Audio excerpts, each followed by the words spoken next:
Hi friends, welcome to my channel. ಈ vlog ಬಂದುಬಿಟ್ಟು ಗುರುವಾರ ಬೆಳಿಗ್ಗೆ ಟೈಮ್ ಆಗಲೇ ಒಂದು 8:15 ಆಗಿತ್ತು ಅನಿಸುತ್ತೆ. ನಾನು ಆಗ ವ್ಲಾಗ್ ಸ್ಟಾರ್ಟ್ ಮಾಡಿದೆ. ಏನಂದರೆ ತರಕಾರಿ ಎಲ್ಲ ಖಾಲಿಯಾಗಿಬಿಟ್ಟಿತ್ತು, ತರಕಾರಿನೇ ಇರಲಿಲ್ಲ. ಏನು ಅಡುಗೆ ಮಾಡೋದಂತ ಕೂಡ ಒಂದು 2 ದಿನದಿಂದ ಯೋಚನೆ ಆಗಿತ್ತು. ಅಂದರೆ ನಾವು ಒಬ್ಬರ ಹತ್ರನೇ ತರಕಾರಿ ತೊಗೊಳ್ತಾ ಇರ್ತೀನಿ ನಾನು. ಒಬ್ಬ ಆಂಟಿ ಬರ್ತಾರೆ, ಅವ್ರು ಚೆನ್ನಾಗಿ ಕೊಡ್ತಾರೆ ತರಕಾರಿ ಮಾತ್ರ.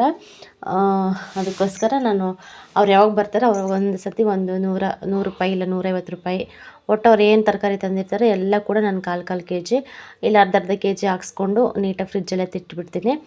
ಇಲ್ಲ ಅವ್ರು ಬರೋದು ಸ್ವಲ್ಪ ದಿನ ಲೇಟ್ ಆಯಿತು ಅಂತಂದರೆ ಒಂದು ಟೆಂಪೋ ಬರುತ್ತೆ, ಟೆಂಪೋ ಬಂದರೂ ಕೂಡ ಅಲ್ಲಿ ಕೂಡ ತೊಗೊತೀನಿ. ಇಲ್ಲ ಆಂಟಿನೇ ಬಂದರೆ ಆಂಟಿ ಹತ್ರನೇ ತೊಗೊತೀನಿ. ಇನ್ನು ಅದಕ್ಕೋಸ್ಕರ ಬಂದಿದ್ದರು, ಸದ್ಯ ಬಂದ್ರಲ್ಲ ಅಂತ ಹೇಳ್ಬಿಟ್ಟು ಇನ್ನು ಎಲ್ಲ ಕೂಡ ತರಕಾರಿ ಸ್ವಲ್ಪ ಸ್ವಲ್ಪ ತೊಗೊಂಡು ಒಂದು ಕಾಲು ಕೆ ಜಿ ಅಷ್ಟು ತೊಗೊಂಡೆ. ಚೆನ್ನಾಗಿ ಕೊಡ್ತಾರೆ ಆಂಟಿ ಮಾತ್ರ.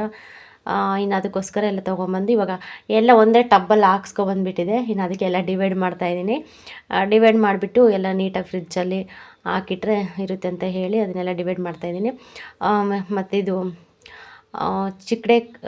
ಜೋಳಕಾಯಿ ಮತ್ತು ಹಸಿರು ಮೆಣಸಿನ್ಕಾಯಿ ಅವು ತುಂಬ ಲೇಟ್ ಆಗಿಬಿಡ್ತಿಲ್ಲ ಆರ್ಸೋಷ್ಟೊತ್ತಿಗೆ. ಅವೆಲ್ಲ ಚಿಕ್ಕ ಚಿಕ್ಕ ಹಸ್ರುಗಾಯಿ ಮತ್ತು ಅದು ಕೂಡ ಜೋಳಕಾಯಿ ಕೂಡ ಸ್ವಲ್ಪ ಚಿಕ್ಕ ಚಿಕ್ಕದೇನೆ. ಅದೆಲ್ಲ ಸ್ವಲ್ಪ ಡಿವೈಡ್ ಮಾಡ್ಕೊತಾ ಇದ್ದೀನಿ ನೀಟಾಗಿ. ಇಷ್ಟು ತರಕಾರಿ ತೊಗೊಂಡೆ, ನಿಜವಾಗ್ಲೂ ಇಷ್ಟು ತರಕಾರಿಗೆ ಎಷ್ಟು 120 ರೂಪಾಯಿ ತೊಗೊಂಡ್ರೆ ಅಷ್ಟೇ.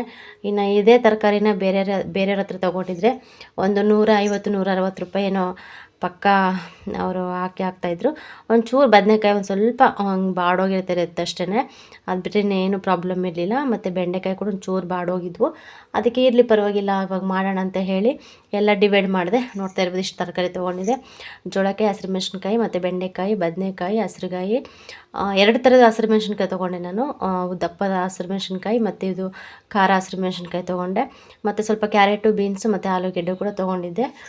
ಎಲ್ಲ ತೊಗೊಂಡ್ಬಿಟ್ಟು ಇವಾಗೆಲ್ಲ ನೀಟಾಗಿ ಫ್ರಿಜ್ಜಲ್ಲೇ ಎತ್ತಿಟ್ಬಿಟ್ಟು ಇನ್ನು ಬೆಂಡೆಕಾಯಿ ಫ್ರೈ ಮಾಡೋಣ. ಫ್ರೈ ಮಾಡಿಬಿಟ್ಟು ಅನ್ನ ಮಾಡೋಣ, ಬಿಸಿದು ಚೆನ್ನಾಗಿರುತ್ತೆ ಅಂತ ಹೇಳಿ ಇವಾಗ ಅಂದರೆ ಬೆಂಡೆಕಾಯಿ ಎಲ್ಲ ನೀಟಾಗಿ ಈ ಥರ ಕಟ್ ಮಾಡಿಕೊಂಡೆ.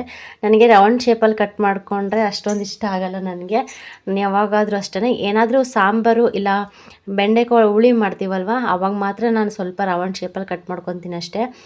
ನಾನು ಈ ಥರ ಸ್ವಲ್ಪ 2 ಹೋಳು ಮಾಡಿಬಿಟ್ಟು ಸೆಂಟ್ರಲ್ಲಿ ಕಟ್ ಮಾಡಿಬಿಡ್ತೀನಿ. ತುಂಬ ಚೆನ್ನಾಗಿರುತ್ತೆ ಈ ಥರ. ಮತ್ತು ನಾವು ಫ್ರೈ ಮಾಡಬೇಕಾದ್ರೂ ಕೂಡ ಚೆನ್ನಾಗಿರುತ್ತೆ, ತಿನ್ನಬೇಕಾದ್ರೂ ಕೂಡ ಒಂಥರ ಇಷ್ಟ ಆಗುತ್ತೆ ನನಗೆ. ಅದಕ್ಕೋಸ್ಕರ ನಾನು ಯಾವಾಗ ನೋಡಿದ್ರೂ ಬೆಂಡೆಕಾಯಿ ತೊಗೊಂಡ್ರೆ ಇದೇ ಥರನೇ ನಾನು ಕಟ್ ಮಾಡಿ ಮಾಡ್ತಾಯಿರ್ತೀನಿ. ಇನ್ನು ಎಲ್ಲ ಕಟ್ ಮಾಡಿಕೊಂಡು ಈರುಳ್ಳಿ, ಟೊಮೊಟೊ ಅದೆಲ್ಲ ಸ್ವಲ್ಪ ಕಟ್ ಮಾಡ್ಕೊಂಡು ಸೈಡೆಲ್ಲ ಎತ್ತಿಟ್ಕೊಂಡು ಮತ್ತು ಬೆಂಡೆಕಾಯಿ ಎಲ್ಲ ಹುರಿತಾ ಇದ್ದೀನಿ. ಹುರಿದ್ರೆ ತುಂಬ ಚೆನ್ನಾಗಿ ಸ್ಮೆಲ್ ಬರ್ತಾ ಇರುತ್ತೆ, ಸ್ವಲ್ಪ ಒಂಥರ ಗಮ್ಮನ ಸ್ಮೆಲ್ ಬರ್ತಾ ಇರುತ್ತೆ. ಬೆಂಡೆಕಾಯಿ ಸ್ಮೆಲ್ಲೇ ಒಂಥರ ಚೆನ್ನಾಗಿರುತ್ತೆ, ಅದು ಕೂಡ ಒಂಥರ ಸ್ಮೆಲ್ ಕುಡಿಯೋದಕ್ಕೆ. ಏನೋ ಚೆನ್ನಾಗಿ ಫುಲ್ಲು ಸಿಮ್ಮಲ್ಲಿ ಇಟ್ಬಿಟ್ಟು ಚೆನ್ನಾಗಿ ಹುರ್ಕೊಂಬಿಟ್ಟು ಇವಾಗ ಒಗ್ಗರಣೆ ಎಲ್ಲ ಹಾಕ್ತಾಯಿದ್ದೀನಿ. ಒಂದು ಸ್ವಲ್ಪ ಸಾಸಿವೆ, ಸ್ವಲ್ಪ ಜೀರಿಗೆ ಮತ್ತು ಬೆಳ್ಳುಳ್ಳಿ, ಒಂದು ಸ್ವಲ್ಪ ಕರಿಬೇವು, ಕಡಲೆಬೇಳೆ ಹಾಕಬೇಕು, ಚೆನ್ನಾಗಿರುತ್ತೆ. ಬಟ್ ಕಡಲೆಬೇಳೆ ಇಲ್ಲ, ಖಾಲಿ ಆಗಿಬಿಟ್ಟಿದ್ದಾವೆ, ತರಿಸ್ಬೇಕು. ನಾನು ಒಗ್ಗರಣೆ ಹಾಕಬೇಕಾದ್ರೆ ಮಾತ್ರ ನೆನಪು ಬರ್ತಾ ಇರುತ್ತೆ, ಮುಂಚೆ ನೆನಪೇ ಬರ್ತಾಯಿಲ್ಲ. ಅದಕ್ಕೋಸ್ಕರ ಇನ್ನು ಕಡಲೆಬೇಳೆ ಇರಲಿಲ್ಲ, ತುಂಬ ಚೆನ್ನಾಗಿತ್ತು ಕಡಲೆಬೇಳೆ ಇದ್ದಿದ್ರೆ. ಇನ್ನು ಈರುಳ್ಳಿ ಎಲ್ಲ ಹಾಕ್ಕೊಂಡು ಚೆನ್ನಾಗಿ ಫ್ರೈ ಮಾಡ್ಕೊತಾ ಇದ್ದೀನಿ. ಇನ್ನು ಅದ್ರ ಜೊತೆಗೆ ಬಂದುಬಿಟ್ಟು ನಾನು ಮುಂಚೆನೇ ಇದು ಶೇಂಗಾ ಪುಡಿ ಎಲ್ಲ ರೆಡಿ ಮಾಡಿ ಇಟ್ಕೊಂಡಿದ್ದೆ, ಡಬ್ಬಿಗೆ ಹಾಕಿ ಇಟ್ಕೊಂಡಿದ್ದೀನಲ್ವ, ಅದನ್ನೇ ಸ್ವಲ್ಪ ಇದಕ್ಕೆ ಸೇರಿಸೋಣ ಅಂತ ಹೇಳಿಬಿಟ್ಟು ಅದನ್ನು ಕೂಡ ತೊಗೊಂಡಿದ್ದೆ. ಇನ್ನು ಈರುಳ್ಳಿ ಎಲ್ಲ ಚೆನ್ನಾಗಿ ಫ್ರೈ ಆದಮೇಲೆ ಸ್ವಲ್ಪ ಟೊಮೊಟೊ ಹಾಕ್ಕೊತಾ ಇದ್ದೀನಿ. ಟೊಮೊಟೊ ಹಾಕೊಂಡು ಚೆನ್ನಾಗಿ ಸ್ವಲ್ಪ ಫ್ರೈ ಮಾಡ್ಕೋಬೇಕು. ತುಂಬ ಚೆನ್ನಾಗಿರುತ್ತೆ ಟೇಸ್ಟು. ಇದಕ್ಕೆ ಶೇಂಗಾ ಪುಡಿ ಹಾಕಿದ್ರೆ ಮಾತ್ರ ಸ್ವಲ್ಪ ಚೆನ್ನಾಗಿರುತ್ತೆ ತಿನ್ನೋಕ್ಕೂ ಕೂಡ. ಇಲ್ಲ ಕೆಲವರು ಸ್ವಲ್ಪ ಸಾಂಬಾರ್ದು ಪುಡಿ, ಖಾರದ ಪುಡಿ ಅಷ್ಟೇ ಹಾಕಿ ಇದು ಮಾಡ್ತಾರೆ ಅಷ್ಟೇ. ನಾವು ಬಂದುಬಿಟ್ಟು ಈ ಥರನೇ ಮಾಡೋದು. ನಮ್ಮ ಸೈಡೆಲ್ಲ ಅಷ್ಟೇ, ಸ್ವಲ್ಪ ಶೇಂಗಾ ಪುಡಿ ಹಾಕ್ತಾರೆ. ಇನ್ನೆಲ್ಲ ಹಾಕ್ಬಿಟ್ಟು ಸ್ವಲ್ಪ ಚೆನ್ನಾಗಿ ಫ್ರೈ ಮಾಡಿಕೊಂಡು ಮತ್ತು ಬೆಂಡೆಕಾಯಿ ಕೂಡ ಚೆನ್ನಾಗಿ ಹುರಿದಿರೋ ಇಟ್ಕೊಂಡಿದ್ನಲ್ಲ ಅವು ಕೂಡ ಹಾಕ್ಬಿಟ್ಟು ಚೆನ್ನಾಗಿ ಫ್ರೈ ಮಾಡಿಕೊಂಡು ಮತ್ತೊಂದು ಸ್ವಲ್ಪ ಉಪ್ಪದೆಲ್ಲ ನೋಡ್ಕೊಂಡಿದ್ದೆ ಮುಂಚೆನೇ. ಒಂದು ಸ್ವಲ್ಪ ಅರಿಶಿನ, ಒಂದು ಸ್ವಲ್ಪ ಗರಂ ಮಸಾಲ, ಮತ್ತೊಂದು ಸ್ವಲ್ಪ ಮನೇಲಿ ಮಾಡಿರೋ ಸಾಂಬಾರ್ದು ಪುಡಿ ಹಾಕ್ಬಿಟ್ಟು ಮಿಕ್ಸ್ ಮಾಡ್ಕೊತಾ ಇದ್ದೀನಿ ನೀಟಾಗಿ. ಅದು ಹಾಕಲೇಬೇಕು, ಒಂದು ಚೂರು ಗರಂ ಮಸಾಲ ಹಾಕಿದ್ರೆ ಒಂಥರ ಟೇಸ್ಟು ಡಿಫ್ರೆಂಟಾಗಿ ಬರುತ್ತೆ. ಅದಕ್ಕೋಸ್ಕರ ನಾನು ಯಾವುದೇ ಅಡುಗೆ ಮಾಡಲಿ ಸ್ವಲ್ಪ ಗರಂ ಮಸಾಲ ಹಾಕ್ತೀನಿ. ಅದೆಲ್ಲ ಹಾಕಿ ಚೆನ್ನಾಗಿ ಮಿಕ್ಸ್ ಮಾಡ್ಕೊಂಡ್ಮೇಲೆ ಇವಾಗ ಶೇಂಗಾ ಪುಡಿ ರೆಡಿ ಮಾಡಿ ಇಟ್ಕೊಂಡಿದ್ದೆನಲ್ಲ ಅದು ಕೂಡ ಹಾಕಿದೆ. ಅದು ಹಾಕ್ಬಿಟ್ಟು ಸ್ವಲ್ಪ ನೀರು ಹಾಕಿದೆ, ಮತ್ತು ತಳ ಹಿಡಿಯುತ್ತೆ ಅಂತ ಹೇಳ್ಬಿಟ್ಟು ಒಂದು ಸ್ವಲ್ಪ ನೀರು ಹಾಕಿ ಇನ್ನು ಕೊತ್ತಂಬರಿ ಸೊಪ್ಪೆಲ್ಲ ಹಾಕ್ಬಿಟ್ಟು ಚೆನ್ನಾಗಿ ಎಲ್ಲ ಮಿಕ್ಸ್ ಮಾಡ್ಕೊಳೋದು ಅಷ್ಟೇ. ಅನ್ನಕ್ಕೂ ಮುದ್ದೆಗೂ ಕೂಡ ತುಂಬ ಚೆನ್ನಾಗಿರುತ್ತೆ, ಅನ್ನಕ್ಕೂ ಚೆನ್ನಾಗಿರುತ್ತೆ. ಇನ್ನು ಚಪಾತಿ ಗೊತ್ತಲ್ಲ, ಇದು ಈ ಥರ ಫ್ರೈ ಮಾಡಿದ್ರೆ ಎಲ್ಲದಕ್ಕೂ ಕೂಡ ಸೆಟ್ ಆಗುತ್ತೆ, ಆರಾಮ್ಸೆ ತಿನ್ಬೋದು. ಇನ್ನು ಅನ್ನ ಕೂಡ ಇಟ್ಟಿದೆ, ಅನ್ನ ಮಾಡ್ಕೊಳ್ಳೋಣ, ಸಾಯಂಕಾಲ ಮುದ್ದೆ ಮಾಡೋಣ ಅಂತ ಹೇಳಿ. ನೋಡ್ತಾ ಇರ್ಬೋದು ಇಷ್ಟು ನಾನು ನನ್ನ ಮಗ ಹೊಟ್ಟೆ ತುಂಬ ಊಟ ಮಾಡಿದ್ವಿ. ತುಂಬ ಚೆನ್ನಾಗಿತ್ತು ಟೇಸ್ಟು. ಈಗ ಟೈಮ್ ಬಂದುಬಿಟ್ಟು 11:50 ಆಗಿದೆ. ಈಗ ಮತ್ತೆ ವ್ಲಾಗ್ ಕಂಟಿನ್ಯೂ ಮಾಡ್ತಾಯಿದ್ದೀನಿ. ನನ್ನ ಮಗ ಮಲ್ಕೊಂಡಿದ್ದಾನೆ. ಇವ್ನು ಮಲಗೋವರೆಗೂ ಒಂದು ಕೆಲಸನೂ ಆಗೋಲ್ಲ ನನಗೆ ಹೇಳ್ಬೇಕಂದ್ರೆ. ಫಸ್ಟ್ ಅವ್ನು ಮಲಗಿಸ್ಬಿಟ್ಟು ಆಮೇಲೆ ಕೆಲಸ ಮಾಡ್ಕೊಳ್ತೀನಿ. ನಿಜವಾಗ್ಲೂ ಕೆಲಸ ಎಲ್ಲ ಹಂಗೆ ಇದೆ. ಅಡುಗೆ ಮಾಡ್ಕೊಂಡು ಊಟ ಮಾಡಿದ್ದಷ್ಟೇ. ಅವ್ನಿಗೂ ಸ್ವಲ್ಪ ಊಟ ಮಾಡಿಸ್ಬಿಟ್ಟು ಹೊಟ್ಟೆ ತುಂಬ ಮಲಗಿಸಿದ್ದೀನಿ. ಇನ್ನೂ ಸ್ನಾನ ಮಾಡಿಸಿಲ್ಲ, ಎದ್ಮೇಲೆ ಮಾಡಿಸೋಣ ಅಂತ ಹೇಳಿ. ಅವ್ನು ಫಸ್ಟ್ ಮಲ್ಕೊಂಡ್ಬಿಟ್ರೆ ನಾನು ಬೇಗ ಬೇಗ ಕೆಲಸ ಮಾಡ್ಕೊಂಡ್ಬಿಡ್ತೀನಿ. ಅವ್ನು ಎದ್ದೇಳೋಷ್ಟೊತ್ತಿಗೆ ಅವ್ನು ಎಷ್ಟೊತ್ತು ಮಲಗ್ತಾನೋ ಗೊತ್ತಿರೋ, ಒಂದು ಸತಿ ಬೇಗ ಎದ್ಬಿಡ್ತಾನೆ, ಒಂದೊಂದು ಸತಿ ಚೆನ್ನಾಗಿ ಮಲ್ಕೊತಾನೆ. ಅವ್ನು ನಿದ್ದೆ ಮೇಲೆ ಡಿಪೆಂಡು. ಅದಕ್ಕೋಸ್ಕರ ನೋಡ್ತಾ ಇರ್ಬೋದು. ಇನ್ನು ಪಾತ್ರೆ ಎಲ್ಲ ಹಂಗೆ ಇಟ್ಟಿದ್ದೀನಿ. ಪಾತ್ರೆ ಎಲ್ಲ ಹೊರಗಡೆ ಹಾಕಿದ್ದೀನಿ. ಪಾತ್ರೆ ಎಲ್ಲ ತೊಳಿಬೇಕು ಇವಾಗ.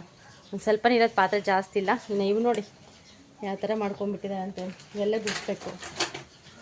ಅದೆಲ್ಲ ಕಸ ಎಲ್ಲ ಗುಡಿಸ್ಬಿಟ್ಟು ಇಲ್ಲೆಲ್ಲ ನನ್ನ ಮಗ ಕೂಡ ತುಂಬ ಗಲೀಜು ಮಾಡಿಬಿಟ್ಟಿದ್ದಾನೆ. ಆ ಕ್ಯಾನು ಮತ್ತು ಆ ವಾಕರೆಲ್ಲ ಎತ್ತಿಟ್ಬಿಟ್ಟಿದೆ. ಎಲ್ಲ ಕಸ ಗುಡಿಸ್ಬೇಕು ಇವಾಗ ನೀಟಾಗಿ. ಯಾಕೋ ಗಾಳಿ ಸ್ವಲ್ಪ ಜಾಸ್ತಿನೇ ಬೀಸ್ತಾಯಿದೆ ಇವತ್ತು. ಜೋರಾಗಿ ಬರ್ತಾಯಿದೆ ಗಾಳಿ ಎಲ್ಲ. ಮತ್ತು ರೋಡ್ ಸೈಡ್ ಆಗಿರೋದ್ರಿಂದ ಎಷ್ಟು ಸತಿ ಕಸ ಗುಡಿಸಿದ್ರು ಕೂಡ ಹಂಗೆ ಡೈರೆಕ್ಟಾಗೆ ಬಂದುಬಿಡುತ್ತೆ ಈಚೆ ಕಡೆಗೆ. ಅದಕ್ಕೆ ಇವತ್ತು ಗುರುವಾರ ಎಲ್ಲ ಕೂಡ ಒರೆಸಿಲ್ಲ, ಕಸ ಕೂಡ ಗುಡಿಸಿಲ್ಲ. ಇದನ್ನು ಸ್ವಲ್ಪ ಡೀಪ್ ಕ್ಲೀನ್ ಮಾಡಬೇಕು ಇವತ್ತು. ಈ ದಿವಾನ್ ಕಟ್ ತೆಗೆದ್ಬಿಟ್ಟು ಕಸ ಎಲ್ಲ ಗುಡಿಸ್ಕೋಬೇಕು. ಆ ಕಡೆ ಸ್ವಲ್ಪ ಅಂದರೆ ಅದು ಸರಿಯಾಗಿ ಕುಂತಿಲ್ಲ. ಈ ಕಡೆ ಶೆಲ್ಫ್ ಇದಾವಲ್ವ, ಸ್ವಲ್ಪ ಗ್ಯಾಪ್ ಇದೆ. ಈ ಕಡೆ ನೋಡಿ ಸಂದಲ್ಲಿ ಗ್ಯಾಪ್ ಇದೆ. ಅಲ್ಲೊಂದು ಸ್ವಲ್ಪ ಜಾಡ್ ಬೇರೆ ಕಟ್ಬಿಟ್ಟಿದೆ. ಅದಕ್ಕೋಸ್ಕರ ಇದು ಸ್ವಲ್ಪ ಈ ಕಡೆ ಎಳೆದ್ಬಿಟ್ಟು ಜಾಡೆಲ್ಲ ತೆಗಿಬೇಕು. ಜಾಸ್ತಿ ಜಾಡು ಏನಿದು ಬರಲ್ಲ. ಅದಕ್ಕೆ ಇದೆಲ್ಲ ಮೇಲೆಲ್ಲ ಸ್ವಲ್ಪ ಕ್ಲೀನ್ ಮಾಡ್ಕೊತಾ ಇರ್ತೀನಿ ಅವಾಗ ಕಸ ಗುಡಿಸ್ಬೇಕಾದ್ರೆ. ಇದೇನೇನು ಸ್ವಲ್ಪ ಗಲೀಜಿಲ್ಲ. ಅದಕ್ಕೆ ಸ್ವಲ್ಪ ದಿವಾನ್ ಕಟ್ಟೆಲ್ಲ ಈ ಕಡೆ ಸರಿಸ್ಬಿಟ್ಟು ಆ ಕಡೆ ಎಲ್ಲ ಕಸ ಗುಡಿಸ್ಕೋಬೇಕು. ಗುಡಿಸ್ಕೊಂಡೆಲ್ಲ ನೆಲ್ಲೆಲ್ಲ ಒರೆಸ್ಬಿಡ್ತೀನಿ. ಅಂಗಡಿ ಇದ್ದಾಗೆಲ್ಲ ಹಚ್ಬಿಟ್ಟಿದ್ದೆ, ಚೆನ್ನಾಗಿತ್ತು ಪೂಜೆ ಮಾಡೋಕ್ಕೆಲ್ಲ. ಇವಾಗಲೂ ಅಷ್ಟೇ ಪೂಜೆ ಮಾಡ್ತಾಯಿರ್ತೀನಿ. ಇನ್ನು ಇಲ್ಲಿ ಕೂಡ ಪೂಜೆ ಮಾಡ್ತೀನಿ. ಮತ್ತು ಅಲ್ಲಿ ಆಂಜನೇಯ ಫೋಟೋ ಕೂಡ ಹಾಕಿದ್ದೀನಿ ಒಂದು ಇಡ್ಲಿ ಅಂತ ಹೇಳಿ. ಗುರುವಾರ ಇವತ್ತು ಸಾಯಿಬಾಬಾ ಆಶೀರ್ವಾದ ಮಾಡ್ತಾಯಿದ್ದಾರೆ. ಇನ್ನು ಅದಕ್ಕೋಸ್ಕರ ಇದೆಲ್ಲ ಗೂಡಿಸ್ಕೋಬೇಕು, ಎಲ್ಲ ಒರೆಸ್ಬೇಕು, ಸ್ನಾನ ಮಾಡಬೇಕು. ನನ್ನ ಮಗನಿಗೆ ಸ್ನಾನ ಮಾಡಿಸ್ಬೇಕು. ಕೆಲಸ ಅಂತೂ ಸಿಕ್ಕಾಪಟ್ಟೆ ಇದೆ ಇವತ್ತು. ಏನು ಕೆಲಸ ಇಲ್ಲ ಅಂದ್ರೂ ಹುಡುಕ್ದಂಗೆಲ್ಲ ಕೆಲಸ ಸಿಗ್ತಾನೆ ಇರುತ್ತೆ.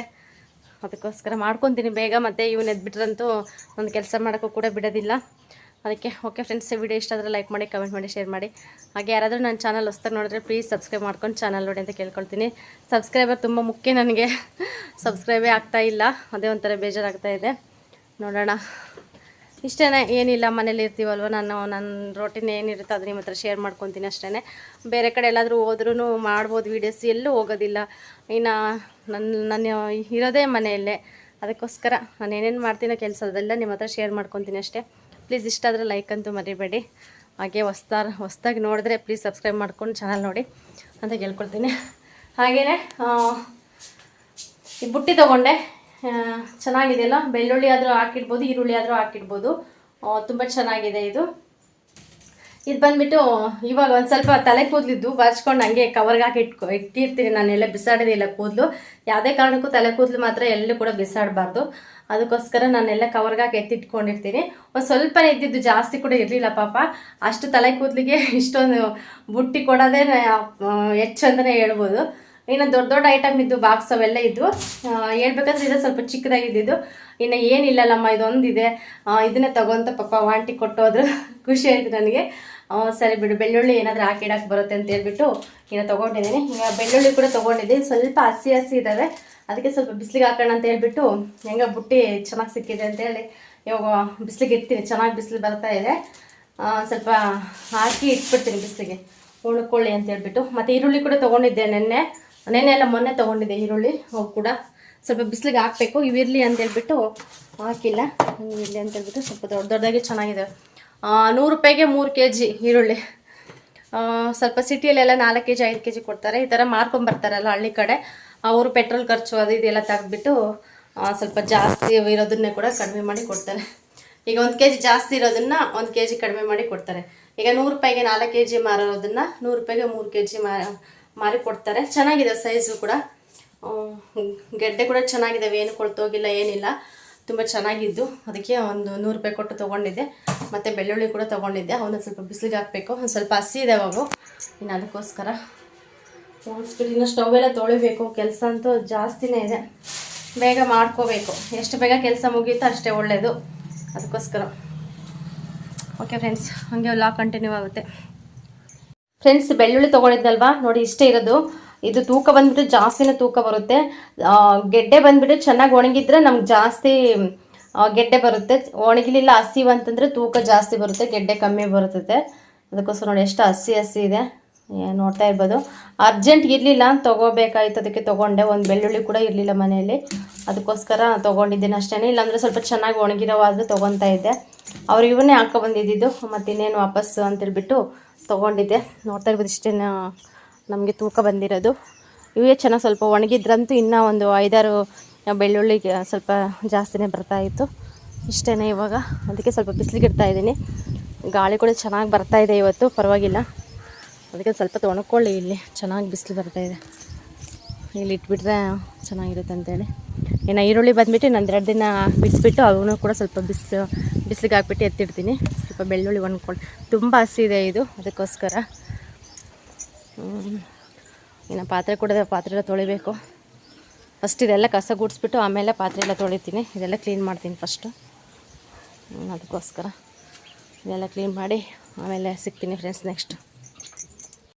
ಇನ್ನು ಧೂಳೆಲ್ಲ ತೆಗೆದ್ಬಿಟ್ಟು ರೂಮಿಂದು ಮತ್ತು ಅಡುಗೆ ಮನೆದು ಕೂಡ ನೋಡಿದೆ. ಒಂದು ಸ್ವಲ್ಪ ಅಲ್ಲಲ್ಲಿ ಜಾಡಿತ್ತು, ಅದು ಕೂಡ ಎಲ್ಲ ತೆಗೆದ್ಬಿಟ್ಟು ಕ್ಲೀನ್ ಮಾಡಿಬಿಟ್ಟು ಇನ್ನು ಸ್ಟವ್ಗೆ ಎಲ್ಲ ನೀಟಾಗಿ ತೊಳೆದು, ಮತ್ತು ಅಡುಗೆ ಮನೆ ಮತ್ತು ರೂಮು ಮತ್ತು ಚಪ್ಪರದ ಕೆಳಗೆ ಫುಲ್ಲು 3 ಕಡೆನೂ ಸ್ವಲ್ಪ ನೀಟಾಗಿ ಎಲ್ಲ ಒರೆಸ್ಕೊಬಂದ್ಬಿಟ್ಟೆ. ಒರೆಸ್ಕೊಂಬಂದು ಮತ್ತು ಆಗಲೇ ಬಾಗಿಲು ಕೂಡ ಅರಿಶಿನ ಕುಂಕುಮ ಎಲ್ಲ ಇಟ್ಟೆ. ಇನ್ನು ಸ್ಟವ್ ಬಂದುಬಿಟ್ಟು ಒಂದು ಸ್ವಲ್ಪ ಜಾಸ್ತಿ ಗಲೀಜಾಗಿತ್ತು, ಅದನ್ನು ಕೂಡ ಚೆನ್ನಾಗಿ ಇದು ವಿಮ್ ಜೆಲ್ಲೆಲ್ಲ ಹಾಕ್ಬಿಟ್ಟು ಚೆನ್ನಾಗಿ ಉಜ್ಜಿಬಿಟ್ಟು ಎಲ್ಲ ಬಟ್ಟೆ ತೊಗೊಂಡು ಎಲ್ಲ ಒರೆಸಿ ಮತ್ತು ಎಲ್ಲ ಕ್ಲೀನ್ ಮಾಡಿಕೊಂಡೆ. ಮತ್ತು ಶೆಲ್ಪು ಡಬ್ಬ ಅವೆಲ್ಲ ಕೂಡ ಚೆನ್ನಾಗಿ ಅಂದರೆ ಬಟ್ಟೆ ಸ್ವಲ್ಪ ನೆನೆಸ್ಬಿಟ್ಟು ಎಲ್ಲ ಒರೆಸ್ಕೊಂಡು ಬಂದಿದ್ದೆ. ಇನ್ನು ನನ್ನ ಮಗ ಕೂಡ ಆಗಲೇ ಎದ್ದೇಳೋಕ್ಕೆ ಸ್ಟಾರ್ಟ್ ಮಾಡಿದ್ದ. ಇನ್ನು ಅವನಿಗೂ ಕೂಡ ನೀರು ಕಾಸಿದ್ದೆ. ಅವನು ಎದ್ದ ತಕ್ಷಣವೇ ಅವನಿಗೂ ಸ್ವಲ್ಪ ಊಟ ಮಾಡಿಸ್ಬಿಟ್ಟು ಹೊಟ್ಟೆ ತುಂಬ ಸ್ವಲ್ಪ ಊಟ ಮಾಡಿಸಿ ಸ್ನಾನ ಮಾಡಿಸಿದ ತಕ್ಷಣ ಇವಾಗ ಅವನಷ್ಟಕ್ಕೆ ಅವನು ಆಟ ಆಡ್ಕೊತಾ ಇದ್ದ. ಇನ್ನು ಸಂಜೆ ಕೂಡ ಆಗ್ತಾ ಇತ್ತು ಆಗಲೇ ಟೈಮ್ ಕೂಡ. ಇನ್ನು ನೋಡಿ, ನಾನು ಫಸ್ಟ್ಗೆ ಎಲ್ಲ ಕೂಡ ನೀಟಾಗಿ ಕಸ ಗುಡಿಸಿದ್ದೆ, ಆದರೂ ಕೂಡ ಫುಲ್ಲು ಗಾಳಿ ಅಂದರೆ ಸಖತ್ತು ಗಾಳಿ. ಇನ್ನು ಮತ್ತು ಕಸ ಎಲ್ಲ ಆಗ್ತಾಯಿತ್ತು. ಇನ್ನು ಪಟ್ಲಿ ಮರಿ ಹತ್ರ ಅಷ್ಟೇ ಆಗಲೇ ಅದೆಲ್ಲ ಚೆನ್ನಾಗಿ ಎಲ್ಲ ಕಸ ಗುಡಿಸೆಲ್ಲ ತುಂಬ ಹಾಕಿದ್ದೆ, ಮತ್ತು ಅದು ಕೂಡ ಸ್ವಲ್ಪ ಗಲೀಜಾಗಿತ್ತು. ಇನ್ನು ನಾನು ಕೂಡ ಅವ್ನಿಗೆ ಸ್ನಾನ ಮಾಡಿಸಿದ್ನಲ್ವ, ಅವ್ನಿಗೆ ಸ್ನಾನ ಮಾಡಿಸಿ ಮತ್ತು ನಾನು ಕೂಡ ನೀರಿಟ್ಕೊಂಡಿದ್ದು ಸ್ನಾನ ಮಾಡೋಣ ಅಂತ ಹೇಳಿ. ಈಗ ನೋಡ್ತಾ ಇರ್ಬೋದು, ಸೌದೆ ಎಲ್ಲ ನಾವು ನೆನ್ನೆ ಎಲ್ಲ ಕಡ್ದು ಹಾಕಿದ್ವಲ್ವ, ಅವೆಲ್ಲ ಇಲ್ಲಿ ಹಾಕಿದ್ದೀವಿ. ಒಂದು ಸ್ವಲ್ಪ ಹುಷಾರಾಗಿ ನೋಡ್ಕೋಬೇಕು. ಕಟ್ಟಿಗೆ ಮತ್ತು ಹತ್ರ ಇದ್ದರೆ, ಮತ್ತು ಈ ಕಡೆ ಒಲೆ ಕೂಡ ಹತ್ರ ಇದೆ, ನೋಡ್ಕೊತೀವಲ್ಲ, ಏನು ಭಯ ಇಲ್ಲ ಅಂತ ಬಿಡು ಅಂತ ಹೇಳಿ ಸ್ವಲ್ಪ ಸಣ್ಣಕ್ಕೆ ಉರಿ ಇಟ್ಟು ಇದು ಸ್ವಲ್ಪ ಕಾಯಿಸ್ತಾ ಇದ್ದೀನಿ. ಇನ್ನು ಪಟ್ಲಿ ಮರಿಗೆ ಅಷ್ಟೇ ಸ್ವಲ್ಪ ನೀರೆಲ್ಲ ಇಟ್ಟು ಅವಕ್ಕೂ ಮೇವೆಲ್ಲ ಹಾಕಿದ್ದೀನಿ. ಇನ್ನು ಸಂಜೆ ಕೂಡ ಆಯಿತು, ನಾನು ಸ್ನಾನ ಮಾಡಿಬಿಟ್ಟು ಟೀ ಮಾಡ್ಕೊಂಡು ಕುಡಿದು ಮತ್ತು ಏನಾದರೂ ಅಡುಗೆ ಮಾಡೋಣ ಅಂತ ಹೇಳಿಬಿಟ್ಟು ಅಡುಗೆಗೆಲ್ಲ ರೆಡಿ ಮಾಡ್ಕೊಂಡಿದ್ದೆ. ಏನಿಲ್ಲ, ಸಿಂಪಲ್ಲಾಗಿ ನಾವು ಬದನೆಕಾಯಿ ಬಜ್ಜಿ ಮಾಡಿದ್ದೆ. ನಮ್ಮ ಕಡೆ ಬಜ್ಜಿ ಅಂತ ಹೇಳ್ತಾರೆ, ಕೆಲವ್ರ ಕಡೆ ಗೊಜ್ಜು ಅಂತಲೇ ಹೇಳ್ತಾರೆ. ನಾವು ಬಂದುಬಿಟ್ಟು ಬಜ್ಜಿನೇ ಅನ್ನೋದು, ಬದನೆಕಾಯಿ ಬಜ್ಜಿ ಅನ್ನೋದು. ಇನ್ನು ಒಂದೇ ಒಂದು ದೊಡ್ಡ ಸ್ವಲ್ಪ ಬದನೆಕಾಯಿ ತೊಗೊಂಡು 2 ಟೊಮೊಟೊ ಹಣ್ಣು ಮತ್ತು ಒಂದು 4 ಹಸಿಮೆಣ್ಸಿನ್ಕಾಯಿ ಎಲ್ಲ ಬೇಯಿಸಿಟ್ಕೊಂಡು ಸ್ವಲ್ಪ ಉಪ್ಪು ಮತ್ತು ಬೆಳ್ಳುಳ್ಳಿ, ಒಂದು ಸ್ವಲ್ಪ ಕೊತ್ತಂಬರಿ ಸೊಪ್ಪು ಹಾಕ್ಬಿಟ್ಟು, ಇದು ಮಸಿಗುಂಡು ಇರುತ್ತಲ್ಲ ಅದು ತೊಗೊಂಡು ಚೆನ್ನಾಗಿ ಮಸ್ತು ಸ್ವಲ್ಪ ನುಣ್ಣಗೆ ಇದು ಮಾಡ್ಕೊಂಡಿದ್ದೆ. ಆಮೇಲೆ ಒಂದು ಸ್ವಲ್ಪ ಒಗ್ಗರಣೆಗೆ ಈರುಳ್ಳಿ ಎಲ್ಲ ಕಟ್ ಮಾಡ್ಕೊಂಡು ಇಟ್ಕೊಂಡಿದ್ದೆ. ಇನ್ನು ಕರಿಬೇವು ಕೂಡ ಖಾಲಿ ಆಗಿತ್ತು. ಇನ್ನು ಸಾಸಿವೆ ಜೀರಿಗೆ ಎಲ್ಲ ಹಾಕ್ಬಿಟ್ಟು ಸ್ವಲ್ಪ ಈರುಳ್ಳಿ ಎಲ್ಲ ಹಾಕ್ಕೊಂಡು ಚೆನ್ನಾಗಿ ಫ್ರೈ ಮಾಡಿಬಿಟ್ಟು ಇವಾಗ ಒಗ್ಗರಣೆ ಹಾಕಿದೆ ಅಷ್ಟೇ. ತುಂಬ ಚೆನ್ನಾಗಿತ್ತು ಟೇಸ್ಟ್ ಮಾತ್ರ. ಇದನ್ನು ಒಂದ್ಸತಿ ಟ್ರೈ ಮಾಡಿ ನೀವು ಕೂಡ. ಹಾಯ್ ಫ್ರೆಂಡ್ಸ್, ಈಗ ಟೈಮ್ ಕರೆಕ್ಟಾಗಿ 7 ಗಂಟೆ 10 ನಿಮಿಷ ಆಯಿತು. ಇವಾಗ ಪೂಜೆ ಮಾಡಿದೆ, ಪೂಜೆ ಕೂಡ ಆಯಿತು. ಸಿಂಪಲಾಗಿ ಮಾಡಿದ್ದೀನಿ, ದೀಪ ಹಚ್ಚಿದ್ದೀನಿ ಅಷ್ಟೇ. ಇನ್ನು ಹೂವು ಬಂದುಬಿಟ್ಟು ಇವತ್ತು ಗುರುವಾರ ಸಿಕ್ಕಿದ್ದಾವೆ, ಆಗಲೇ ನಾಳೆ ಹೂವು ಇಲ್ಲ, ಶುಕ್ರವಾರ. ಇವತ್ತೇನು ಮೊಗ್ಗು ಎಲ್ಲ ಇರುತ್ತೆ ನಾಳೆ ಅರಳೋಕ್ಕೆ, ಅದಕ್ಕೆ ಮುಂಚೆನೇ ಕಿತ್ಕೊಂಡು ಹೋಗ್ಬಿಡ್ತಾರೆ. ಗಿಡದಲ್ಲಿ ಇರೋದೇ ಇಲ್ಲ, ಹೂವಿಂದೇ ಒಂದು ಸ್ವಲ್ಪ ಪ್ರಾಬ್ಲಮ್ ನಮಗೆ. ಅದಕ್ಕೋಸ್ಕರ ಇವತ್ತು ಗುರುವಾರ ಹೆಂಗೋ ಸ್ವಲ್ಪ ಸಿಕ್ಕಿದ್ದು ಹಾಗೆ ಮುಡಿಸಿದ್ದೀನಿ. ಪೂಜೆ ಆಯಿತು, ಮತ್ತು ಮುದ್ದೆ ಕೂಡ ಇಟ್ಟಿದ್ದೀನಿ. ಅಕ್ಕಿ ಕೂಡ ಬೇಯ್ತಾ ಇದ್ದಾವೆ, ಬೆಂದ ಮೇಲೆ ಸ್ವಲ್ಪ ಹಿಟ್ಟಾಕಿ ಮುದ್ದೆ ಮಾಡ್ತೀನಿ, ಬಿಸಿದು ಚೆನ್ನಾಗಿರುತ್ತೆ. ಇನ್ನು ಬಜ್ಜಿ ಕೂಡ ಮಾಡಿಟ್ಟಿದ್ದೀನಿ, ಟೇಸ್ಟ್ ಅಂತ ಚೆನ್ನಾಗಿರುತ್ತೆ. ಇನ್ನು ಬೆಳಿಗ್ಗೆ ಅನ್ನ ಮಾಡಿ ಬೆಂಡೆಕಾಯಿ ಫ್ರೈ ಮಾಡಿದ್ನಲ್ವ, ಅದು ಕೂಡ ಒಂದು ಸ್ವಲ್ಪ ಇದೆ. ಅದ್ರ ಜೊತೆಗೆ ಸ್ವಲ್ಪ ಬಿಸಿ ಮುದ್ದೆ ಮಾಡಿಕೊಂಡ್ರೆ ಸ್ವಲ್ಪ ಮುದ್ದೆ ಅನ್ನ ತಿನ್ಬೋದು ಅಂತ ಹೇಳಿ ಮುದ್ದೆಗೆ ಇಟ್ಟಿದ್ದೀನಿ. ಮುದ್ದೆ ಒಂದು ಮಾಡಬೇಕು. ಓಕೆ ಫ್ರೆಂಡ್ಸ್, ಈ ವ್ಲಾಗ್ ಇಲ್ಲಿಗೆ ಎಂಡ್ ಆಗುತ್ತೆ.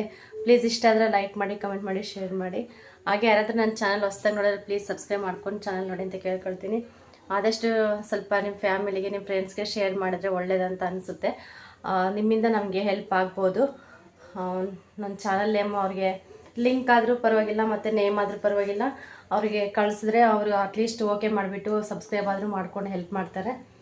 ಆದಷ್ಟು ಆ ಥರ ಹೆಲ್ಪ್ ಮಾಡೋಕ್ಕೆ ಟ್ರೈ ಮಾಡಿ ಅಂತ ಕೇಳ್ಕೊಳ್ತಾ ಇವತ್ತಿನ ಲಾಗ್ ಇಲ್ಲಿಗೆ ಎಂಡ್ ಮಾಡ್ತೀನಿ ಫ್ರೆಂಡ್ಸ್. ಸಿಗೋಣ ನೆಕ್ಸ್ಟ್ ವಿಡಿಯೋದಲ್ಲಿ.